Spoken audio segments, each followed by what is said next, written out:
Functional finance. Functional finance क्या होता है? इसको हिंदी में हम कार्यात्मक वित्त भी कहते हैं। कार्यात्मक वित्त क्या होता है और किसने इस कंसेप्ट को दिया, इसके बारे में हम पढ़ेंगे। फंक्शनल फाइनेंस का जो कंसेप्ट है वो सबसे पहले प्रोफेसर A.P. लर्नर ने दिया। इनका फुल नाम था प्रोफेसर अब्बा P. लर्नर। ये मानते थे कि फिस्कल मेजर्स जो हैं वो केवल उनके इफेक्ट्स के द्वारा जज किए जाने चाहिए। जिस तरीके से फिस्कल मेजर्स जो है वो इकोनॉमी के ऊपर इफेक्ट डालते हैं, उसी को प्रोफेसर लर्नर ने फंक्शनल फाइनेंस का नाम दिया। फंक्शनल फाइनेंस का जो कंसेप्ट है ये बिल्कुल अपोजिट है क्लासिकल इकोनॉमिक्स के। क्लासिकल इकोनॉमिक्स का जो है वो क्या कंसेप्ट था?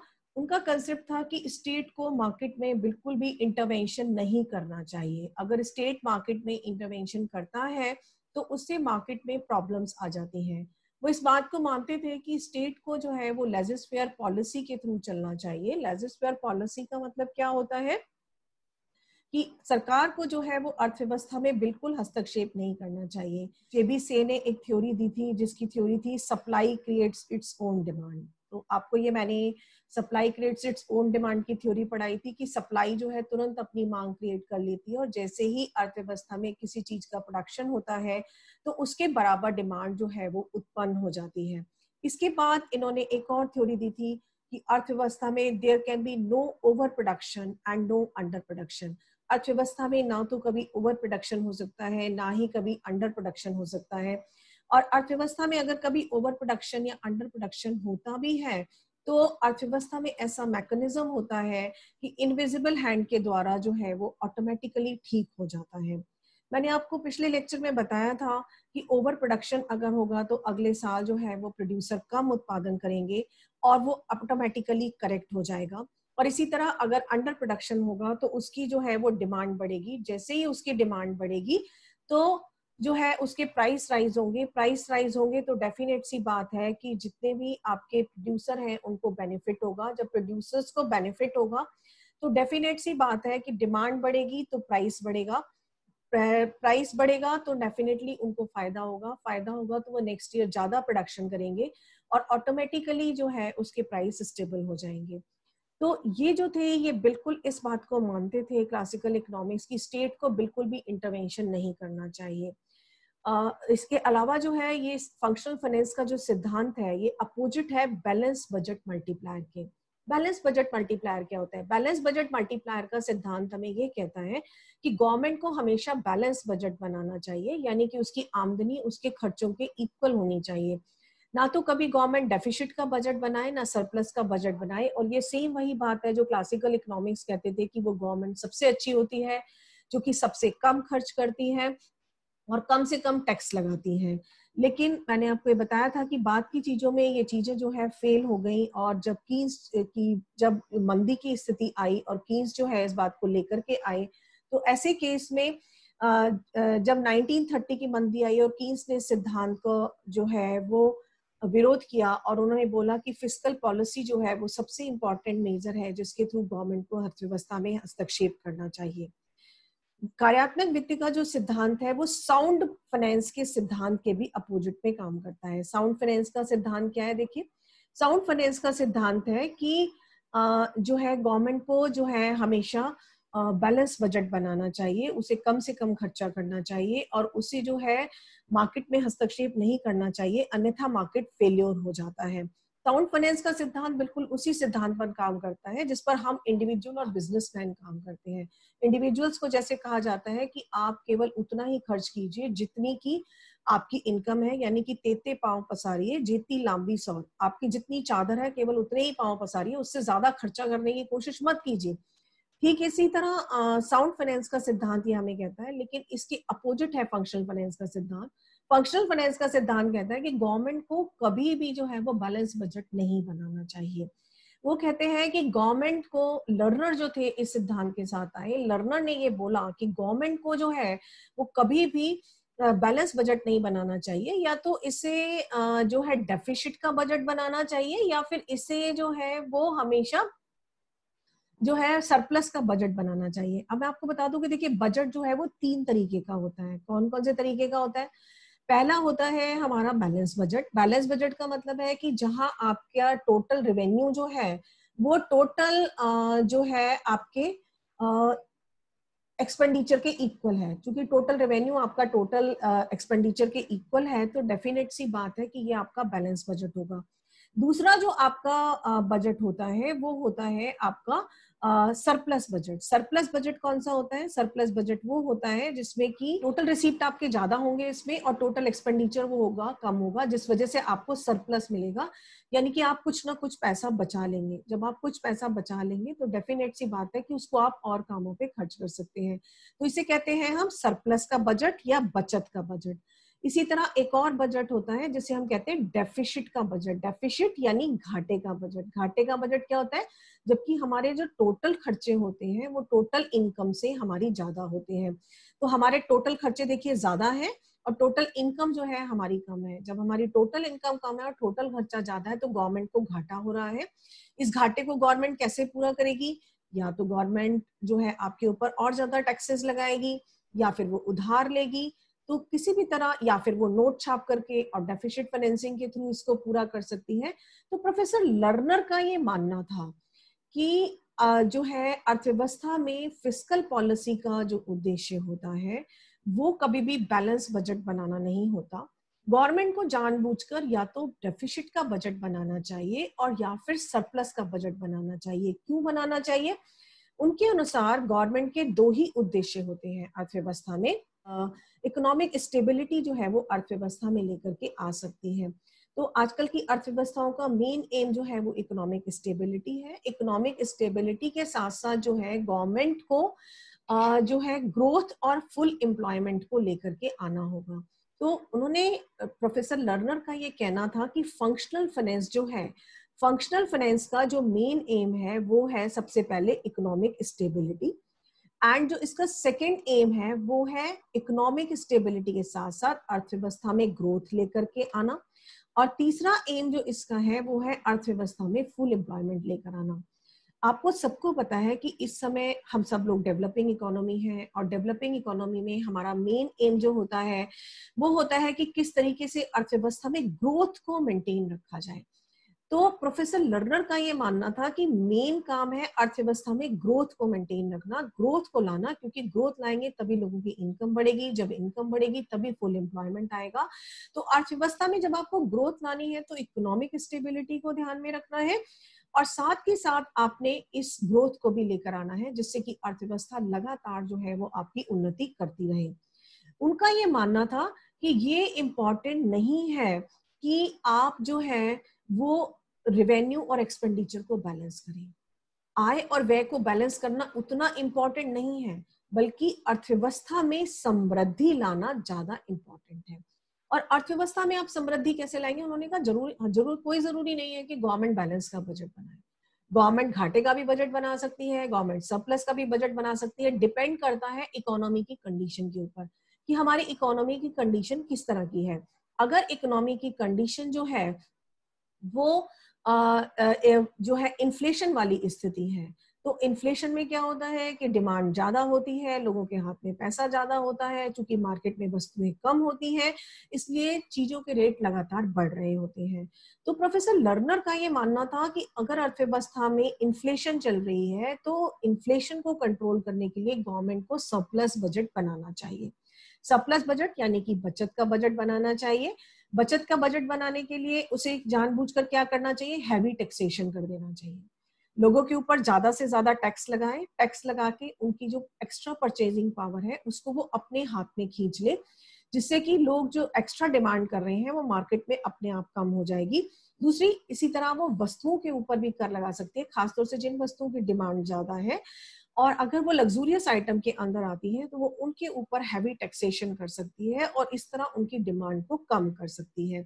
तो अगर अर्थव्यवस्था में इन्फ्लेशन आ गई है या मुद्रास्फीति की स्थिति आ गई है तो सबसे पहले गवर्नमेंट को सरप्लस बजट बनाना चाहिए।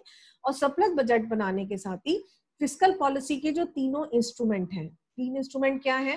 देखिए, फिस्कल पॉलिसी में तीन इंस्ट्रूमेंट आते हैं। पहला इंस्ट्रूमेंट हमारा आता है कि जो है वो आपका पब्लिक एक्सपेंडिचर कितना है, दूसरा पब्लिक रेवेन्यू और तीसरा पब्लिक डेट।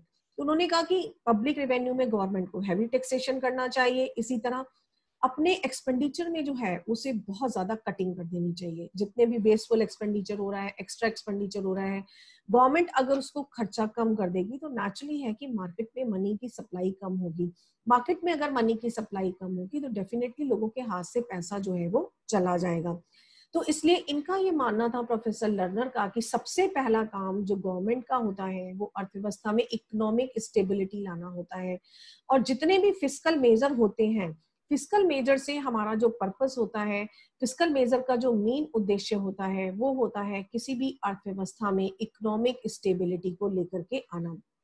अगर वो इस इकोनॉमिक स्टेबिलिटी को लेकर के आ जाती है तो अर्थव्यवस्था की काफी सारी प्रॉब्लम्स को सॉल्व किया जा सकता है। ठीक इसी तरह उनका ये मानना था कि दूसरा, अगर अर्थव्यवस्था में देखिए कौन कौन सी प्रॉब्लम्स आती हैं, या तो अर्थव्यवस्था में इन्फ्लेशन आएगा या फिर अर्थव्यवस्था में डिप्रेशन आएगा। इसके बारे में भी मैं आपको पढ़ा चुकी हूँ। डिप्रेशन क्या होता है कि जब अर्थव्यवस्था में वस्तुओं की मांग कम होती चली जाती है या गिरती चली जाती है। मांग गिरती है तो डेफिनेटली है कि उत्पादकों का सामान नहीं बिकता, सामान नहीं बिकता तो उनकी इनकम कम होती है। जब उनकी इनकम कम होने लगती है तो वो धीरे धीरे अपने एम्प्लॉइज को निकालना शुरू कर देते हैं। मार्केट में जो है वो अनएम्प्लॉयमेंट हो जाता है या अंडर एम्प्लॉयमेंट हो जाता है। जब लोगों का रोजगार चला जाता है या उनकी तनख्वाह आधी हो जाती है तो डेफिनेटली उनकी भी परचेजिंग पावर कम हो जाती है और इस तरीके से मार्केट में डिप्रेशन आना शुरू होता है। मार्केट में जो डिप्रेशन आना शुरू होता है ये सबसे पहले जो है वो सबसे पहले हमेशा जो है वो रिसेशन की स्टेज से आना शुरू होता है। और जैसे ही रिसेशन खत्म होता है तो फिर मार्केट में जो है वो आपका डिप्रेशन में ये कन्वर्ट हो जाता है और डिप्रेशन में कन्वर्ट होके ये डिप्रेशन में परिवर्तित हो जाता है। तो डिप्रेशन की स्टेज में गवर्नमेंट को क्या करना चाहिए? प्रोफेसर लर्नर का ये मानना था डिप्रेशन की स्टेज में गवर्नमेंट को हमेशा डेफिसिट का बजट बनाना चाहिए। डेफिसिट का बजट क्या होता है? डेफिसिट के बजट को हम कहते हैं घाटे का बजट। घाटे का बजट वो होता है जिसमें गवर्नमेंट जानबूझकर खर्चा ज्यादा करती है और उसकी इनकम कम होती है। खर्चा ज्यादा होने की वजह से और इनकम कम होने की वजह से जो है गवर्नमेंट को घाटा होता है और इस घाटे की भरपाई जो है वो डेफिसिट फाइनेंसिंग के जो डिफरेंट मेथड्स हैं उनके थ्रू करती है। डेफिसिट का बजट बनाते टाइम वो क्या कर सकती है? सबसे पहला तो डिप्रेशन के टाइम में लोगों के हाथ में पैसा पहुंचाना जरूरी है क्योंकि लोगों के हाथ में मनी की कमी हो जाती है। तो ऐसे केस में गवर्नमेंट को क्या करना चाहिए? प्रोफेसर लर्नर ये कहते हैं कि उस समय गवर्नमेंट को टैक्स को कम करना चाहिए। अगर गवर्नमेंट टैक्स की अमाउंट को घटा देगी तो डेफिनेट सी बात है कि कुछ ज्यादा पैसा लोगों के हाथ में पहुंच जाएगा। जब ज्यादा पैसा लोगों के हाथ में पहुंचेगा तो लोगों की परचेजिंग पावर जो है वो इंक्रीज हो जाएगी। परचेजिंग पावर जब उनकी इंक्रीज होगी तो डेफिनेटली वो ज्यादा सामान खरीदेंगे और मार्केट से रिसेशन कम होना शुरू होगा। इसी तरह गवर्नमेंट को खुद बहुत ज्यादा खर्च करना चाहिए क्योंकि ऐसे समय में चूंकि प्राइवेट सेक्टर खर्चा करने के लिए आगे नहीं आता क्योंकि उसके पास इतना पैसा नहीं होता या उसको प्रॉफिट इंसेंटिव नहीं होता। उसे मालूम है कि मार्केट से पता नहीं मुझे फिर इतना पैसा मिलेगा या नहीं मिलेगा। तो ऐसे केस में जो है गवर्नमेंट को खुद से खर्च करना चाहिए और मार्केट में मनी को इन्फ्यूज करना चाहिए। तीसरा तरीका ये है कि गवर्नमेंट नोट छापे और उनको मार्केट में सप्लाई करे। जिस तरीके से और मनी सप्लाई को मार्केट में बढ़ा करके लोगों के हाथ में पैसा पहुंचाए, अगर वो लोगों के हाथ में पैसा पहुंचाएगी तो डेफिनेटली जो है मार्केट से डिप्रेशन जो है वो कम होना शुरू हो जाएगा। जैसे कि इस समय आप देख रहे हैं कोरोना की महामारी चल रही है। पिछले 5 महीनों से आपको मालूम है कि 2 महीने तो फुल लॉकडाउन रहा तो लोगों के काम धंधे बंद रहे। काम धंधे बंद हुए तो इनकम कम हुई। इनकम कम हुई तो बहुत सारे लोगों ने अपने एम्प्लॉइज को या तो निकाल दिया या उनकी तनख्वाह को आधा कर दिया। डेफिनेटली जब इनकी तनख्वाह को आधा कर दिया गया तो आप ये मानकर चलिए कि जब इनकी तनख्वाह आधी हो जाएगी तो इनकी इनकम कम हो जाएगी। इनकम कम हो जाएगी तो इनकी परचेजिंग पावर कम होगी। परचेजिंग पावर इनकी अगर कम होगी तो डेफिनेट सी बात है कि मार्केट में रिसेशन फैलना शुरू हो जाएगा। अब देखिए इस समय मार्केट में जो सिचुएशन है वो रिसेशन की है। रिसेशन आपकी डिप्रेशन में कन्वर्ट ना होने पाए, इसको गवर्नमेंट को रोकना है। तो ऐसे केस में गवर्नमेंट क्या कर रही है कि गवर्नमेंट ने 5 महीने के लिए जो है लोगों के लिए राशन फ्री कर दिया है। जो गरीबी रेखा से नीचे वाले लोग हैं, लोग उन्होंने जो है इनकम टैक्स को भरने की लिमिट को बढ़ा दिया है। उन्होंने जीएसटी को थोड़ा सा कम कर दिया है। जीएसटी की लिमिट को थोड़ा सा फ्लेक्सिबल बनाया है। सरकार जो है खुद खर्चा कर रही है। न केवल कोरोना महामारी से लड़ने के लिए खर्चा कर रही है, बल्कि प्रोजेक्ट्स लेकर के आ रही है जिससे लोगों को काम मिल सके। इस तरीके से गवर्नमेंट को इस रिसेशन को इस समय आने को रोकना होगा। अगर इस रिसेशन को आप आने से नहीं रोक पाए तो मानकर चलिए कि जो है आपकी इकोनॉमी में डिप्रेशन आ जाएगा। इसलिए प्रोफेसर लर्नर का ये कहना था कि अर्थव्यवस्था में जितने भी हमारे फिस्कल पॉलिसी के टूल हैं, फिस्कल पॉलिसी के टूल क्या है? एक तो पब्लिक एक्सपेंडिचर है, एक आपका पब्लिक रेवेन्यू है, ठीक है, पब्लिक रेवेन्यू के बाद आपका एक पब्लिक डेट है। ये तीनों जो इंस्ट्रूमेंट हैं, इनका उद्देश्य कभी भी हमारा बैलेंस बजट नहीं है। इनका उद्देश्य है कि अर्थव्यवस्था में इकोनॉमिक स्टेबिलिटी कैसे लाई जाए और अर्थव्यवस्था को जो है वो करेक्ट किस तरीके से किया जाए। तो ये मेन काम आता है जिसे प्रोफेसर लर्नर बोलते हैं कि फिस्कल पॉलिसी का मेन काम जो है क्या होना चाहिए। सेकेंड बात जो फंक्शनल फाइनेंस के अंदर आती है कि गवर्नमेंट को अर्थव्यवस्था में रेट ऑफ इंटरेस्ट को मेंटेन करना चाहिए। रेट ऑफ इंटरेस्ट क्या होता है और रेट ऑफ इंटरेस्ट को आप कैसे मेंटेन करोगे? तो रेट ऑफ इंटरेस्ट देखिए, उन्होंने बोला कि रेट ऑफ इंटरेस्ट जो है वो ऑप्टिमम लेवल पे अर्थव्यवस्था में होना चाहिए। ऑप्टिमम लेवल का क्या मतलब है कि अगर ये ऑप्टिमम लेवल पर नहीं होगा तो आप मानकर चलिए कि अर्थव्यवस्था में लोग जो है वो इन्वेस्टमेंट करना नहीं चाहेंगे या व्यापारी जो है वो इन्वेस्टमेंट करना नहीं चाहेंगे। क्यों नहीं करना चाहेंगे? देखिए कि मान लीजिए कि अर्थव्यवस्था में ये लेवल आपका ऑप्टिमम नहीं है तो वो मनी को बोरो नहीं करना चाहेंगे। इसलिए अगर गवर्नमेंट ये चाहती है कि जो है अर्थव्यवस्था में लोग उधार लें और अर्थव्यवस्था में प्राइवेट इन्वेस्टमेंट हो, प्राइवेट इन्वेस्टमेंट की वजह से जो है उधार लें, तो ऐसे केस में उसे जो है अर्थव्यवस्था में इंटरेस्ट रेट को डाउन करना होगा। अगर वो इंटरेस्ट रेट को डाउन नहीं करती है तो नेचुरली है कि अर्थव्यवस्था में ये काम नहीं हो पाएगा।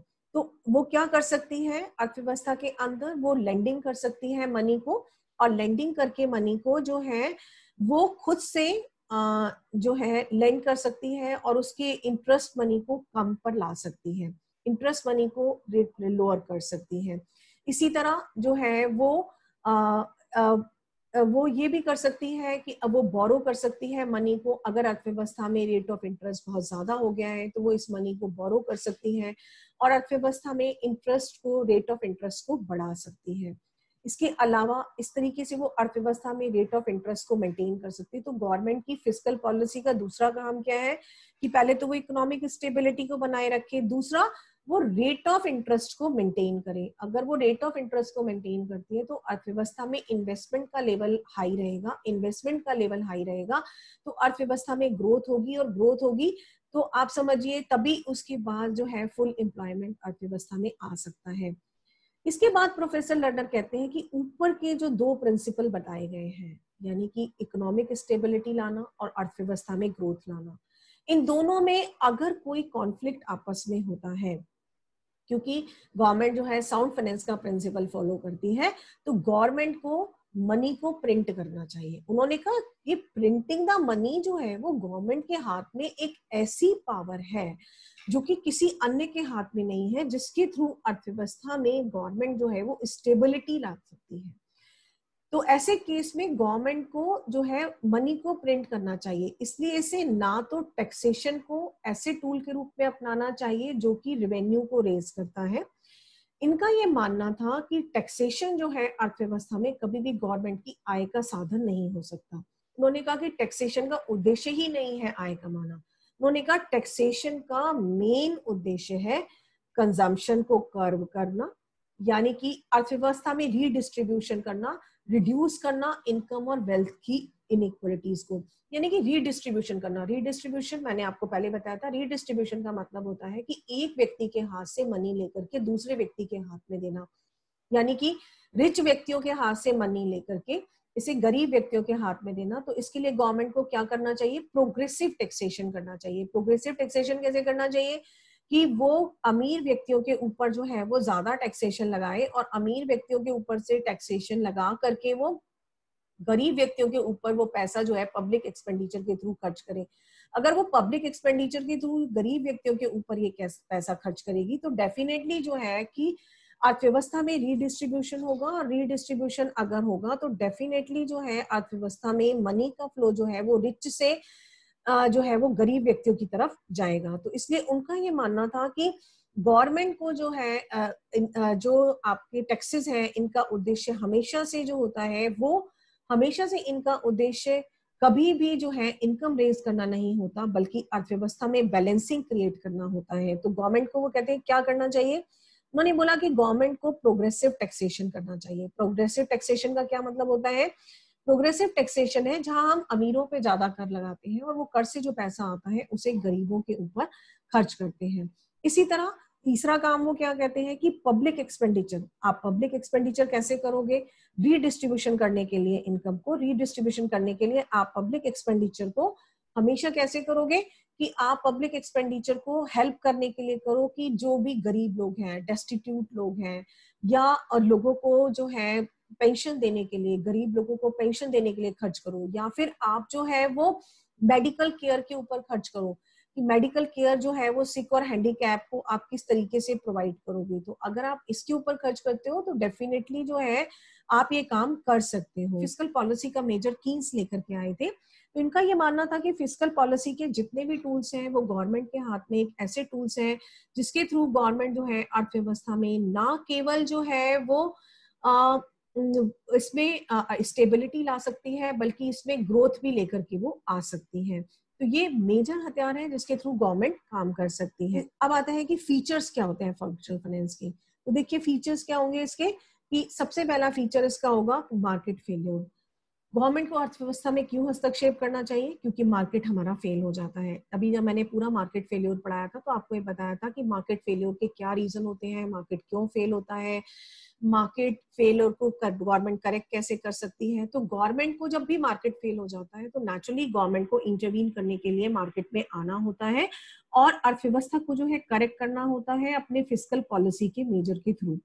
तो इसके थ्रू, फंक्शनल फाइनेंस के थ्रू प्रोफेसर लर्नर हमें एक और चीज बताते हैं, वो है इंपॉर्टेंस ऑफ फिस्कल पॉलिसी, यानी कि फिस्कल पॉलिसी की इंपॉर्टेंस क्या है और फिस्कल पॉलिसी के थ्रू गवर्नमेंट जो है वो किस तरीके से काम कर सकती है और इसके थ्रू काम किया जा सकता है। तो ये सेकंड काम है इसका जो ये बताते हैं।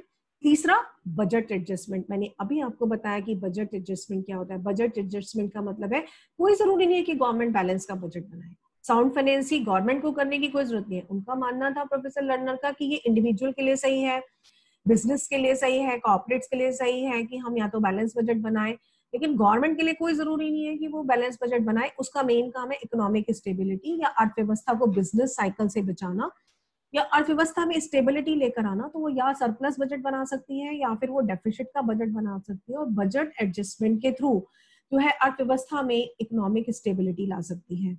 चौथी बात उन्होंने बोली कि फंक्शनल फाइनेंस का मेन काम होता है इनकम रीडिस्ट्रीब्यूशन। मैंने अभी आपको बताया कि प्रोफेसर लर्नर ने ये साफ साफ लिखा कि टैक्सेस का उद्देश्य अर्थव्यवस्था में कभी भी गवर्नमेंट के लिए इनकम रेज करना नहीं है। इसका एक ही एम है और वो है इनकम रीडिस्ट्रीब्यूशन। इनकम रीडिस्ट्रीब्यूशन का मतलब है कि मार्केट इकोनॉमी की वजह से जितनी भी अर्थव्यवस्था में इनकम और वेल्थ में इनइक्वालिटी आ गई है, प्रोग्रेसिव टैक्सेशन के थ्रू और अपने पब्लिक एक्सपेंडिचर के मेजर के थ्रू आप उस अर्थ को ठीक कीजिए और इनकम का रीडिस्ट्रीब्यूशन करके जो है रिच लोगों के हाथ से पैसा लेकर के गरीब लोगों को भी स्पेंड कीजिए, जिससे कि अर्थव्यवस्था में जो है वो स्टेबिलिटी आ सके या इनइक्वालिटी को कम किया जा सके। इसके बाद इन्होंने बोला कि जो फंक्शनल फाइनेंस का अगला उद्देश्य है वो है सोशल ऑब्जेक्टिव को पूरा करना। सोशल ऑब्जेक्टिव कौन से होते हैं, मैंने अभी आपको पहले बताया कि सोशल ऑब्जेक्टिव क्या होते हैं। देखिए सोशल ऑब्जेक्टिव का मतलब है कि वो सारे के सारे मेजर जो कि हम गरीब लोगों के कल्याण के लिए अपनाते हैं। तो गरीब लोगों के कल्याण के लिए आप क्या क्या मेजर अपनाते हो कि हम गरीबों को पेंशन प्रोवाइड करते हैं, विडोज को पेंशन प्रोवाइड करते हैं, डेस्टिट्यूट हैंडीकैप्स को मकान वगैरह देते हैं, या फिर हम ओल्ड एज में पेंशन प्रोवाइड करते हैं, या हम बच्चों को फ्री एजुकेशन प्रोवाइड करते हैं, फ्री हेल्थ सर्विसेज प्रोवाइड करते हैं। तो ये सारी चीजें वो हैं जिसके थ्रू सोशल ऑब्जेक्टिव्स को पूरा किया जाता है। अब इसके बाद आता है कि फंक्शनल फाइनेंस की समरी या टोटल फंक्शनल फाइनेंस क्या होता है। देखिए तो प्रिंसिपल आइडिया जो है फंक्शनल फाइनेंस या कार्यात्मक वित्त के आगे वो ये है कि गवर्नमेंट को मार्केट में इंटरवीन करना होगा। ये अपने आप में सेल्फ रेगुलेटिंग नहीं होती। ये बात मैंने आपको जब कीन्स की थ्योरी पढ़ाई थी तब भी बताया था कि कीन्स इस विचार को लेकर के आए थे कि इकोनॉमी जो है वो कभी भी सेल्फ रेगुलेटिंग नहीं होती, और क्लासिकल इकोनॉमिक्स की थ्योरी जो थी वो 1930s में फेल हो गई थी। यही बात प्रोफेसर लर्नर कहते हैं कि गवर्नमेंट को मार्केट में इंटरवीन करना होगा, ये सेल्फ रेगुलेटिंग नहीं होती। एक बात और ध्यान रखिए कि प्रोफेसर लर्नर कीन्स के बाद आते हैं, इन्होंने कीन्स से एक स्टेप आगे बढ़कर बताया। कीन्स मार्केट में फिस्कल पॉलिसी के इंटरफेरेंस की बात करते हैं कि गवर्नमेंट को अर्थव्यवस्था में है जो है वो इंटरवीन करना चाहिए अपनी फिस्कल पॉलिसी के थ्रू, और फिस्कल पॉलिसी के मेजर्स हैं public expenditure, public revenue and public debt. लेकिन लर्नर उससे एक और कदम आगे बढ़ते हैं। लर्नर उससे आगे बढ़कर ये कहते हैं कि गवर्नमेंट का एम अर्थव्यवस्था में इकोनॉमिक स्टेबिलिटी लाने के साथ साथ एक प्रॉस्परस इकोनॉमी को बनाना होना चाहिए। उन्होंने कहा स्टेट का कोई भी उद्देश्य सिंपल वाला नहीं है जो हम पहला मानते थे कि 3 काम उसे करने चाहिए, कि उसे एक्सटर्नल सिक्योरिटी प्रोवाइड करनी चाहिए, इंटरनल सिक्योरिटी प्रोवाइड करनी चाहिए, या उसे जो है एडमिनिस्ट्रेटिव रिस्पॉन्सिबिलिटी को बेयर करना चाहिए। इसकी बजाय स्टेट का जो मेन काम है वो ये है कि स्टेट जो है वो प्रॉस्परस इकोनॉमी दे, या प्रॉस्परस इकोनॉमी के लिए काम करे कि अर्थव्यवस्था को कैसे खुशहाल बनाया जा सकता है, कैसे समृद्ध बनाया जा सकता है। उसके बाद उन्होंने बोला कि जो मनी है, मनी स्टेट ने ही क्रिएट किया है। चूंकि मनी स्टेट का एक क्रिएचर है इसलिए इसको मैनेज करना भी स्टेट का ही काम है। नोट कौन छापता है? गवर्नमेंट छापती है। करेंसी कौन छापता है? गवर्नमेंट छापती है। तो मनी जो है वो स्टेट का पैदा किया हुआ एक क्रिएचर है, इसलिए चूंकि ये इसका पैदा किया हुआ क्रिएचर है इसलिए इसे मैनेज करना भी स्टेट का ही काम होना चाहिए। तो गवर्नमेंट जो है मनी की अमाउंट को या मनी की क्वांटिटी को मार्केट में रेगुलेट करे। जब मनी ज्यादा हो जाता है मार्केट में तो उसे डिफरेंट मेथड्स के थ्रू मनी को मार्केट से खींच लेना चाहिए, और जब ये मार्केट में कम हो जाता है तो उसे डिफरेंट मेथड्स के थ्रू मनी को मार्केट में इनफ्लो कराना चाहिए या मार्केट में इन्फ्यूज करना चाहिए। उन्होंने कहा, चौथी बात उन्होंने बोली कि फिस्कल पॉलिसी जो है वो इकोनॉमी के ऑब्जेक्टिव को फुलफिल करने वाली होनी चाहिए, और बजट जो है वो इसका एक इंस्ट्रूमेंट होना चाहिए कि वो उसके अकॉर्डिंगली जो है उसे मैनेज कर सके। तो फिस्कल पॉलिसी जब भी आप बनाएंगे, इकोनॉमी को आप जिस तरफ भी ले जाना चाहते हैं, सपोज आजकल कोरोना चल रहा है, रिसेशन की तरफ इकोनॉमी बढ़ रही है, तो रिसेशन में ये ना जाने पाए और हमारी ग्रोथ अच्छी हो, इसके लिए गवर्नमेंट को क्या एफर्ट्स करने चाहिए और गवर्नमेंट को अपने बजट को कैसे रेगुलेट करना चाहिए, ये बात इसके अंदर आती है। इसके अलावा उन्होंने बोला कि टैक्स जो है वो एक टूल है रीडिस्ट्रीब्यूशन ऑफ इनकम का। गवर्नमेंट को टैक्स को एक रेवेन्यू मेजर के रूप में नहीं अपनाना चाहिए बल्कि रीडिस्ट्रीब्यूशन ऑफ इनकम के रूप में अपनाना चाहिए, जिससे कि अर्थव्यवस्था में जो है या समाज में जो है हम इनकम और वेल्थ की इनइक्वालिटी को जो है वो कम कर सके। इसके अलावा फंक्शनल फाइनेंस का कंसेप्ट ये कहता है कि जो भी पब्लिक एक्सपेंडिचर आप करते हो किसी भी एरिया में करते हो, मान लो आप फ्री एजुकेशन प्रोवाइड कर रहे हो, मान लो आप फ्री हेल्थ फैसिलिटीज प्रोवाइड कर रहे हो, या फिर आप कोई सड़क बना रहे हो, फ्लाईओवर बना रहे हो, हर पब्लिक एक्सपेंडिचर आपका जस्टिफाइड होना चाहिए कि आप ये पब्लिक एक्सपेंडिचर कर क्यों रहे हो। इसके अलावा जो है जिस तरह आपका पब्लिक एक्सपेंडिचर जस्टिफाई होना चाहिए, इसी तरह आप उधार क्यों दे रहे हो या उधार क्यों ले रहे हो। मैंने अभी आपको बताया कि अगर आप डेफिसिट का बजट बनाएंगे तो डेफिनेटली आपको उधार लेना पड़ेगा, अगर आप सरप्लस का बजट बनाएंगे तो हो सकता है आप उधार दे भी। तो आप उधार क्यों ले रहे हो या क्यों दे रहे हो, इसके लिए भी आपको जस्टिफाई करना होगा। तो जब तक ये फंक्शंस जो है वो हमारी सोसाइटी के सोशल ऑब्जेक्टिव को पूरा कर रहे हैं, तब तक ये फंक्शन हमारे जस्टिफाइड है और इन कामों को हम कर सकते हैं। ये है आपका फंक्शनल फाइनेंस। बाद में फंक्शनल फाइनेंस को कुछ अर्थव्यवस्थाओं में एक्टिवेटिंग फाइनेंस का नाम भी दिया गया। Activating finance doctor Baljeet Singh ने दिया था। ये एक स्टेप आगे है फंक्शनल फाइनेंस से आकर के और साउंड फाइनेंस के प्रिंसिपल पर काम करता है। तो जो है ये इसका नेक्स्ट कंसेप्ट है। तो देखिए फंक्शनल फाइनेंस जो है कि इसके एक स्टेप आगे है, फिस्कल पॉलिसी से बढ़कर है, और प्रोफेसर एपी लर्नर का दिया हुआ सिद्धांत है। 1950s के बाद मैक्सिमम इकोनॉमीज ने अपनी इकोनॉमी में ग्रोथ करने के लिए फंक्शनल फाइनेंस के कंसेप्ट को अपनाया था। ये